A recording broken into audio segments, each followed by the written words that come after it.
আমরা স্মরণ করছি লাখো শহীদের রক্তের বিনিময়ে আমরা একটা স্বাধীন দেশ পেয়েছিলাম। এই বাংলাদেশের মানুষ ইতিহাসের বিভিন্ন পর্যায়ে রক্ত দিয়েছে, জীবন দিয়েছে স্বাধীনতা অর্জনের জন্য, গণতন্ত্রের জন্য, ন্যায় বিচার এবং অধিকারের জন্য। সেই উপনিবেশ বিরোধী সংগ্রাম থেকে আমাদের স্বাধীনতা সংগ্রাম এবং এর ধারাবাহিকতায় 2024 সালের গণ অভ্যুত্থান। আমরা মনে করি যে আমাদের যে স্বাধীনতা অর্জিত হয়েছে এবং বারবার যেটা বেহাত হয়েছে এবং আমরা বারবার রক্ত দিতে হয়েছে জনগণকে, আমাদের যাতে সামনের দিনগুলোতে আমাদের যাতে আর রক্ত দিতে না হয় জনগণের, এমনটাই আমাদের প্রত্যাশা। আজকের দিনে আমরা যে গণতন্ত্র, মানবিক মর্যাদা, সামাজিক ন্যায় বিচারের জন্য লড়াই করেছি যুগ যুগ ধরে, এবং 2024 সালেও আমাদেরকে ফ্যাসিবাদ বিরোধী আন্দোলনে লড়াই করতে হয়েছে, গণঅভ্যুত্থান করতে হয়েছে। আমরা চাই একটি গণতান্ত্রিক রাষ্ট্র ব্যবস্থা বিনির্মাণের মাধ্যমে এবং আমাদের যে শাসন কাঠামো, আমাদের যে গণতান্ত্রিক প্রতিষ্ঠানগুলো, সেগুলো আবার সংস্কারের মাধ্যমে পুনর্গঠন করে একটি গণতান্ত্রিক রাষ্ট্র তৈরি করতে, যেখানে মানুষের ন্যায় বিচার নিশ্চিত হবে এবং মানুষকে বারবার আর রাস্তায় নামতে হবে না রক্ত দিতে।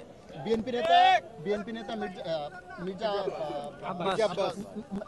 তিনি কিছুক্ষণ আগে বলেছেন যে 24 পরবর্তী যে দ্বিতীয় বিজয়ের কথা বলা এবং কেবল কোনো একটি দলকে ক্ষমতায় বসানোর জন্যই যদি নির্বাচন চাপিয়ে দেওয়া হয় সংস্কার এবং বিচার ছাড়া, তাহলে তা অবশ্যই মেনে নেওয়া হবে না। এবং আমরা দেখতে পাচ্ছি যে পুরনো সংবিধান এবং পুরনো বন্দোবস্ত এবং ব্যবস্থাকে আঁকড়ে ধরে রাখার চেষ্টা করা হচ্ছে। এবং আমরা মনে করি যে 24-এর গণ অভ্যুত্থান এবং আমাদের যে 71-এর সংগ্রাম, আমাদের 47-এর আজাদির লড়াই, এই সব কিছুর ভিতর দিয়ে আমরা যে স্বাধীন, সার্বভৌম, মানবিক মর্যাদা সম্পন্ন রাষ্ট্র পেতে দিয়েছিলাম, তার একটি সুযোগ এবং সম্ভাবনা আমাদের গণ অভ্যুত্থানের পরে তৈরি হয়েছে। আমরা কেবল ক্ষমতার লোভে ক্ষমতায় যাওয়ার জন্যই যাতে সেই সকল সম্ভাবনাকে নষ্ট করে না দেই। এবং আমরা দেখতে পাচ্ছি যে একদিকে ক্ষমতায় যাওয়ার জন্য এক ধরনের নির্বাচনকে চাপিয়ে দেওয়া হচ্ছে, বিচার এবং সংস্কার প্রশ্নকে পাশ কাটিয়ে, অন্যদিকে ফ্যাসিস্ট শক্তির পুনর্বাসনের জন্য নানা ধরনের পায়তারা চলছে। আমরা মনে করি এই সব কিছুকেই প্রতিহত করবে জাতীয় নাগরিক পার্টি এবং 24-এর গণ অভ্যুত্থানের আকাঙ্ক্ষা নিয়েই আমরা এগিয়ে যেতে চাই।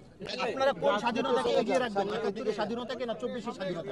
কোন স্বাধীনতাকে আপনারা এগিয়ে রাখবেন? 71-এর স্বাধীনতা, 24 স্বাধীনতা পরস্পর বিরোধী নয়। আমরা সেই ধারাবাহিকতাতেই আছি।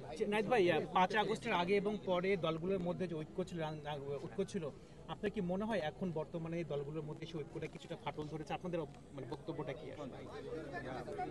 আমরা মনে করি যে জাতীয় ঐক্যের যেই সুযোগ এবং যেই পাটাতন তৈরি হয়েছিল, আমরা এখনো সেই পাটাতনেই আছি, কিন্তু এখন হয়তো বিভিন্ন দলের এজেন্ডা আলাদা হচ্ছে।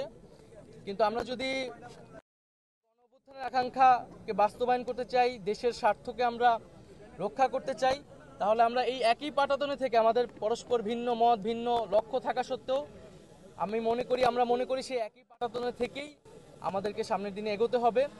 আমরা মনে করি না যে জাতীয় ঐক্য বিনষ্ট হয়েছে বা বিনষ্ট হওয়ার মতো আমরাও চাই না। বাট কিন্তু যদি আমরা যদি আমাদের গণ অভ্যুত্থানের আকাঙ্ক্ষা, আমাদের যেই জনগণের যে সংস্কার এবং পরিবর্তনের আকাঙ্ক্ষা, সেই আকাঙ্ক্ষা থেকে কেউ সরে যায়, তাহলে অবশ্যই তাদের সাথে আর ঐক্যের সুযোগ থাকবে না।